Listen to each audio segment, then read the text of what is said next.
शनिचर को आप मस्जिद में नहीं आए, इतवार को नहीं आए, सोम को नहीं आए, मंगल को नहीं आए, बुध को नहीं आए, जुमेरात को भी आप नहीं आए, जुमे में अगली सब में बैठे हुए हैं। आप सऊदी अरब का रुमाल डालकर पहली सब में आ गए, माशाअल्लाह, जुमे के दिन पहली सब में बैठे हैं।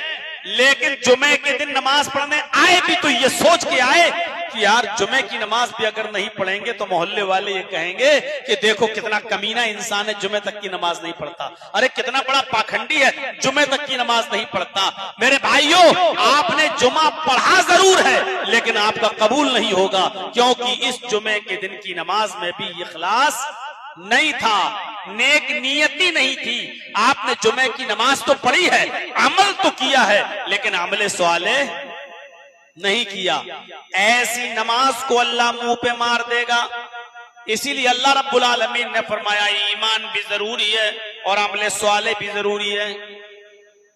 आप नमाज पढ़ें लेकिन अल्लाह रब्बुल आलमीन की रजा के लिए, खुशनुदी के लिए, उसको राजी करने के लिए।